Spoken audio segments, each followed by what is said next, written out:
Boker Tov. Is Nedarim I am Beis, one of the classic dapim of Mesechas Nedarim, a beautiful daf. We're going to start with the help of Hashem Yisbarach on the bottom of 71b, 4 lines from the bottom. So the Gemara says, the Gemara asks the following question: Gerishin kishtika damya o kahakama dami. So we've established that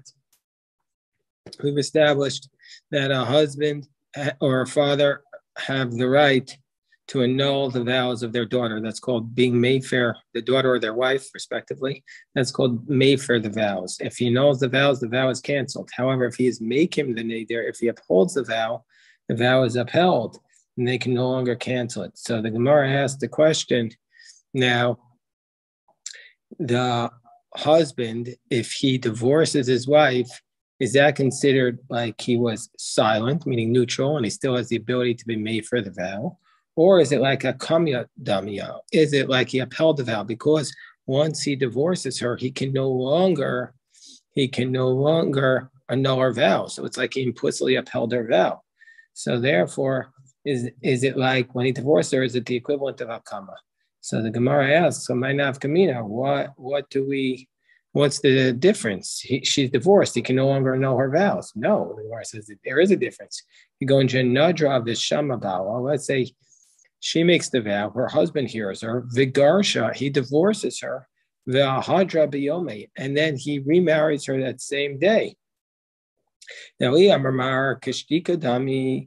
you want to say that divorce is like silence, then Matzi Meferla, now that he remarried her, he's going to be able to annul her vow because he never upheld her vow in the first place. But if you want to say divorcing her is like implicitly like upholding the vow, well, Matzi Meferla, he's now not going to be able to annul her vow. So the Gemara says, let's try and answer this question on top of I am Beis Amadal, Tashma, Emasai Amru Me Sabal Nisrokner Rishus La'av. So the Brisa says, we've talked about this before, that when the husband dies, the authority that the husband has to annul the vow, the shutfus, in partnership with the father, that authority gets transferred to the father. But when do we say that the authority of the husband to annul the vow gets transferred entirely to the father? There's going to be only 3 scenarios that the Brisa lists. A, bisman shelo shama bal, the husband must have either not heard the vow, o shama v'hefer, or he must have heard it and rejected the vow, and so therefore he didn't hear it, and so therefore it wasn't under his jurisdiction at all, or he heard and rejected it. So basically, he's already canceled her vow. O shama v'shasak, or he heard it and was neutral. And he dies that same day. So those are the 3 scenarios. If you want to say divorce is like shtika, like silence, it should have also listed that category, that he heard and divorced her. That's also a case where it's like silence. And so therefore, if he dies, the authority gets transferred to the father. From the fact that it doesn't say this, we see from here that Gerushin is like Hakama. The Gerushin divorce is like the upholding of the vow. So the Gemara says,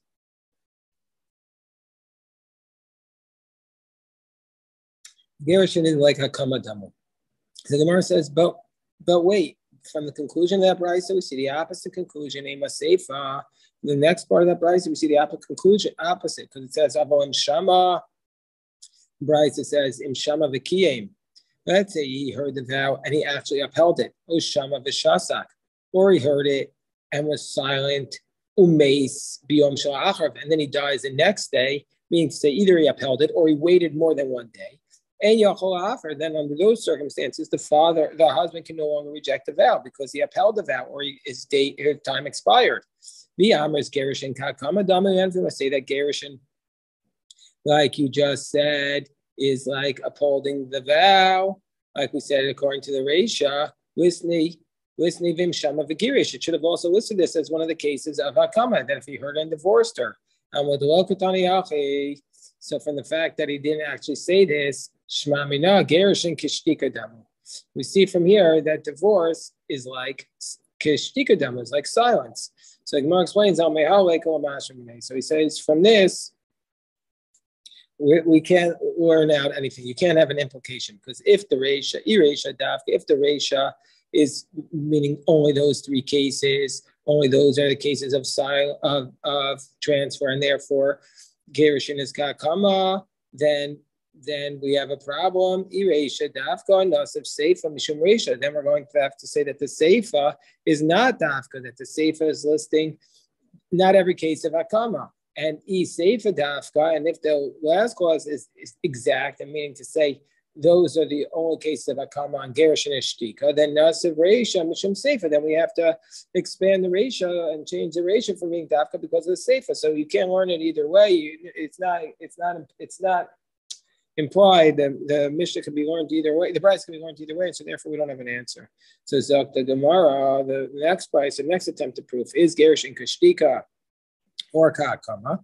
Let's learn now from our Mishnah, because what does our Mishnah say? Nadrav Hiyaru. So let's say she makes the vow while she's betrothed, Vinis Garsha, and then she gets divorced, Vinis Arsa, and then she gets re-betrothed, Bo Bayom, Afilu Mea, even 100 times, Avia Bao Achram, if you're Nedarim, that her father and her husband, her final husband, can annul her vows. So we see, even though she's getting divorced, that they could still annul her vows. So it must be Shmami, not Gerushin.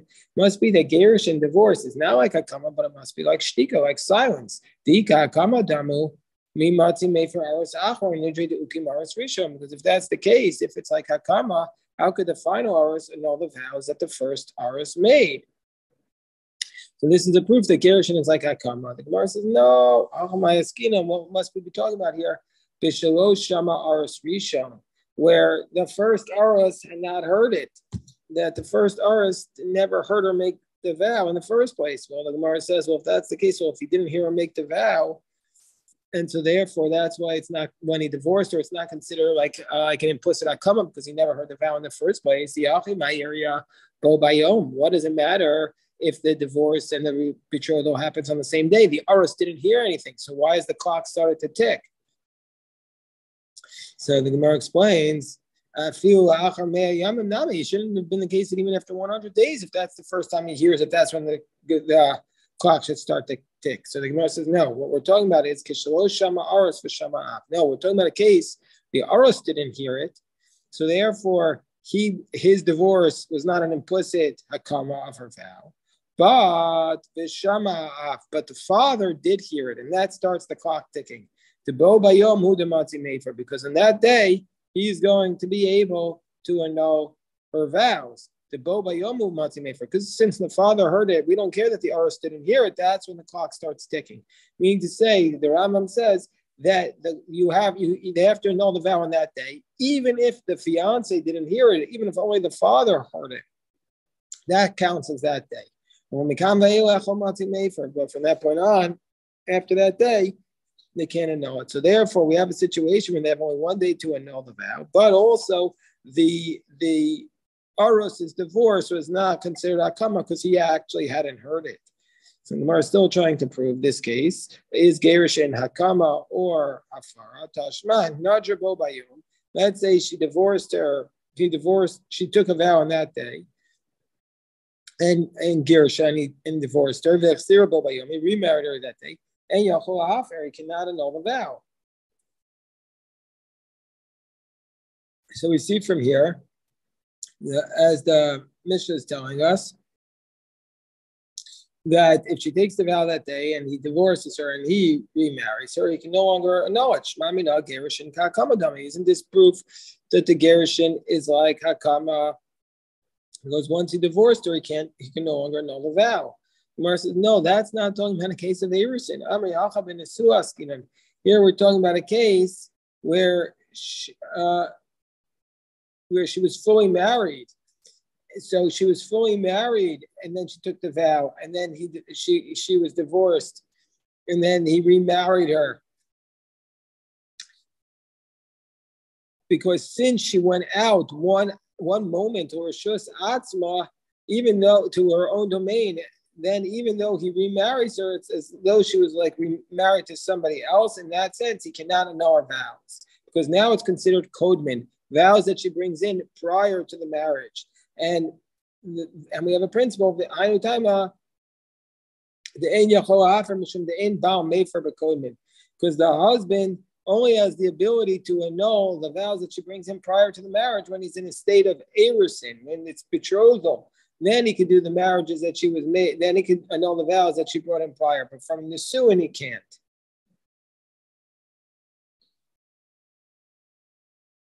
So by Nisuin, the husband doesn't have the ability to annul the vows from prior. So let's read the Ran here. You know, it's possible that gerushin is like silence. It's not necessarily a kama.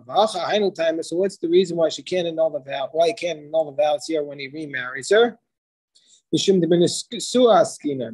she was married, fully married. Either at when she made the vow or when he remarries her, he does a full remarriage. That's the reason why I can't annul it. Because the husband cannot do, Kohen cannot annul prior vows which have to do with Nisuin. Let's say she was betrothed at the beginning and then fully married at the end. He will matzi Mayfar, he cannot annul those vows, because now he's fully married to her. And so therefore he can't annul when the point when they're fully married, he can't annul the vows that were made prior to the full marriage. But if she was fully married when she made the vow and now she's just betrothed, he can't, here also in this case, he can't annul the vows. The kivin shenases, because once she gets fully married, the father has lost the authority to annul her vow at all.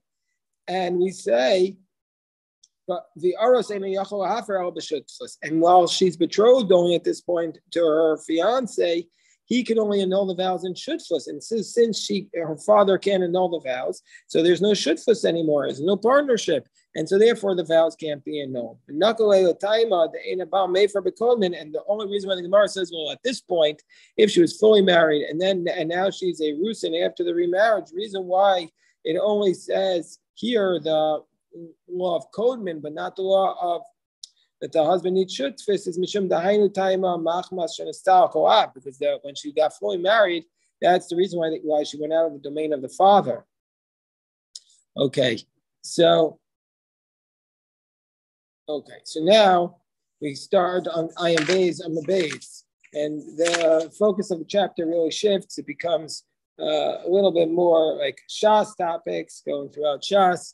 A little less technical on Nedarim, but very, very, very, very powerful section of Tractate Nedarim. So the Mishnah starts by saying, Derech Talmidei Chachamim, it's the way of Torah scholars. And of course, Torah scholar is somebody, as we're going to learn from the Gemara, who's kosher b'maisav. He's a good person, and he's always looking to get better.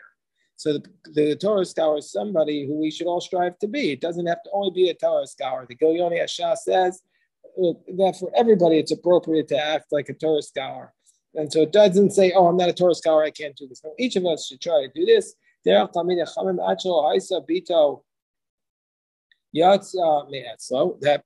if his daughter is betrothed and she's now going to go and get married before she gets fully married, Omer says to her, listen, all the vows you made while you're in my home, I'm annulling your vows. He doesn't want her to leave his house with these vows. That's not a good thing, to go into the world with these vows. We said that. So I know anybody who is like, who makes a vow, it's like you're building an altar and call Makayim, and whoever upholds the vow, it's like you're making a sacrifice on it. So before she leaves his jurisdiction, he's going to annul her vows. And we know that he can only do this in shutfis, in partnership with the husband. So therefore, so to the husband, before she fully enters into his marriage, Omer, he says to her, he says to her, all the vows that you made, until you enter into my marriage, we're going to annul those. Once she gets fully married to the husband, he can't annul her vows anymore, because the Nesuin, as we just said on the previous page, he can't annul the Kodman. He can't annul the earlier vows. So therefore, before the wedding, before the chuppah, Then the husband and the father get together and they annul all her vows. So in this context, the Gemara brings on a question from a very, very important question, which we should have been discussing from the very beginning. The Gemara asked the question,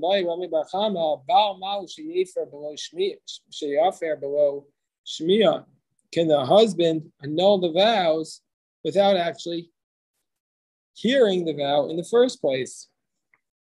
Is the husband allowed to annul the vow even though he doesn't hear it? And the question is, when the pasuk tells us in Bamidbar, Parak Lamed, Vishama Isha Beferes Nidra, when her husband hears the vow and he annuls the vow, does that mean dafkahu, that the husband has to actually hear the vow in order to annul it?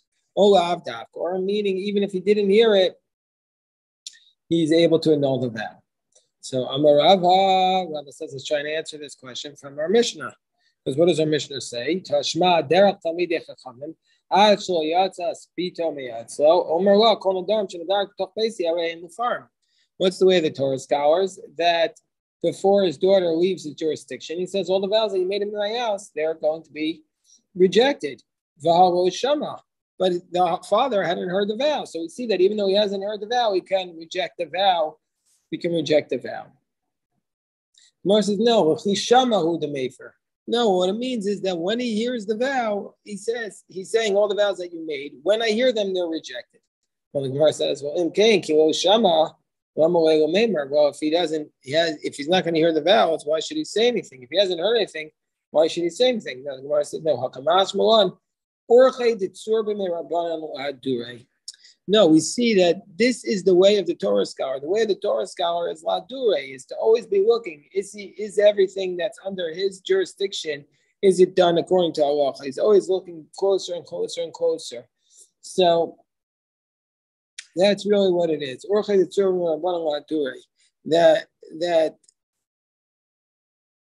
That's the pshat. That the Torah scholar is not going to be satisfied with his daughter leaving his household when it's possible that she has vows. So he's going to start the conversation with her, and he says, do you have any vows on you? And that's how this is going to come up.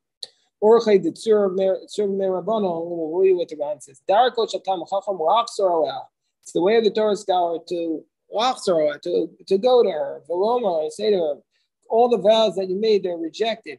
He wants to start the conversation with her. That as a result of this, she's going to pay attention, and she'll say, "Nader poni nadarti b'hu mefer." She's going to say, "Listen, I made this vow," and then I'll be able to reject it. So Gemara still wants to answer Ami Bar Chama's question: can a husband or a father annul the vows without hearing? So Tashma Miseifa, let's try and prove it from the next clause of the Mishnah. It says, the husband, before she enters into his domain, he says to her, Homer, he says to her, all the vows you made, I'm canceling. So the Gemara says, and he didn't hear them. So it's proof that you can annul them without hearing.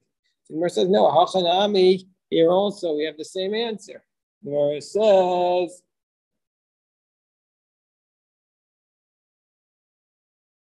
here we're going to give the same answer. The Amarla Shamani. He says, no, when I hear them, they're going to be annulled. And the Gemara has the same answer. Tashma, so now we're going to try still answer this question from the next attempt, from the following source, from the Mishnah, which we're going to God will and get to Bezras Hashem Yisparach and Daf Ayin Hey. Now Omer Ishto, somebody says to his wife, Kol Nedarim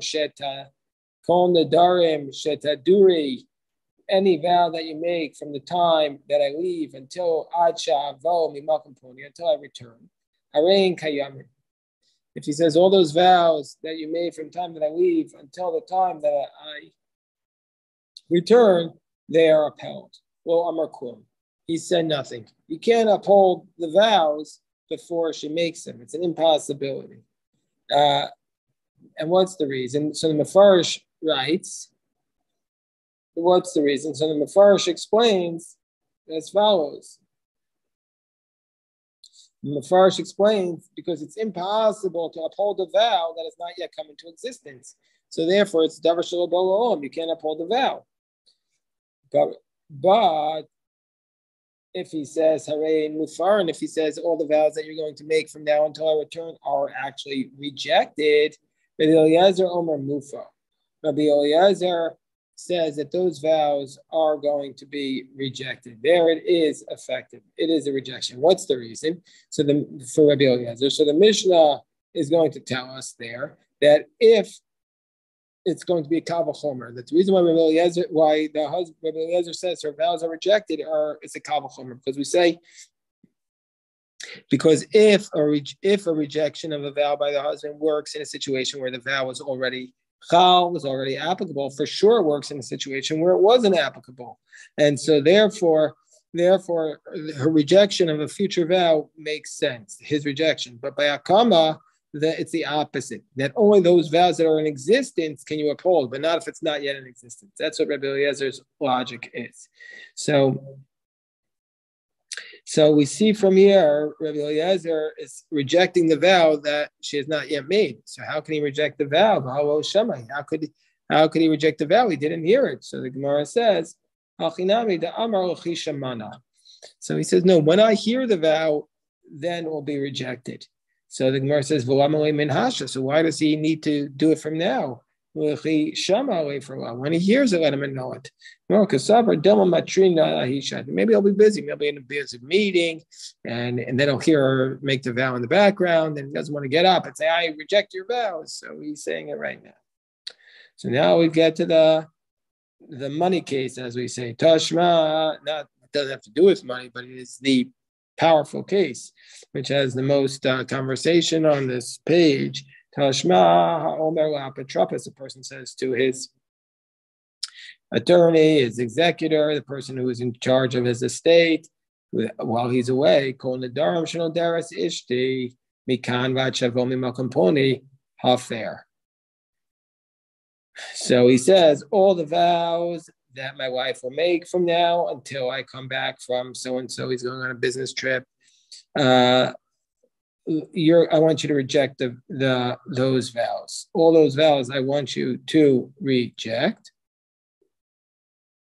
The Hefer law and the apotropos does indeed reject those vows.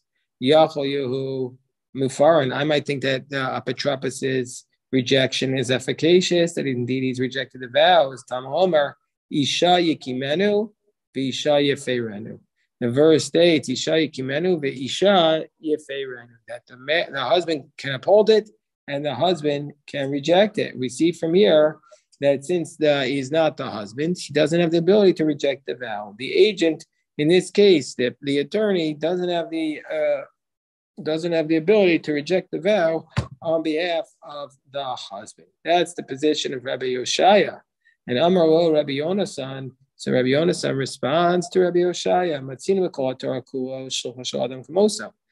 The whole Torah, we find that a person can be the agent on behalf of somebody else. And so therefore, this case should be the same as the rest of the Torah. So just like the rest of the Torah, you can reject it. You can be a person's agent to reject the vow. So you can be a person's agent. So too, here he can appoint an agent to reject his wife's vow. The only reason why Rabbi Yoshaya says that he can't reject the vow is not because he didn't hear the vow in the first place, but because it's Xeris HaKosav, that the concept of shlichus, of being an agent, doesn't work here. The concept of shlichus only works in the rest of the Torah. It doesn't work in this case because of Xeris HaKosav, because of the verse. Because it says, Isha yikmenu, Isha yiferenu, avol dekuli alma, but in general, shulchos shel adam kamoso. But if it weren't for that verse, we would have said that he couldn't know it because he's an agent, so therefore he can know the vows. But how can he know the vows? He didn't hear the vow in the first place. So the Gemara explains, Hachinami, on top of 73a, Hachinami, the Amalei Shamana made for love. It says, no, when you hear it, reject it. So the Gemara says, well, when he hears it, he should let him reject it then. No, who's sovereign, don't matrina. Maybe I'll be busy. Same answer. But the whole question, the big question is, so why don't we say that just like he could appoint theoretically the agent to annul the vow, And then we said the problem was, well, he didn't hear it. So why don't we say, well, he could have also appointed the agent to hear the vow in the first place? So the Rosh addresses this question, and the Rosh says, what's the distinction? So the Rosh says, the Shmias Apotropis, if you would appoint the agent to hear it, that's not going to be considered like the hearing of the husband. Even though if he would say, I made you an agent to revoke it, we don't care if the agent heard it. Why? Because when something is memela, when something passively happens, then the appointing of an agent, you can't appoint an agent to hear a vow. You can appoint an agent to do an action, but not to the hearing of a vow. And so that's the whole concept that's discussed. The nature of shlichus. This is a touchstone for the commentaries, most famously the Tosfos Reda and the Ketsos, then to discuss what's the nature of appointing an agent on your behalf to act. That's today's Daf Yomi. A big shkoyach to everybody for joining us. And if you have any questions, happy to address.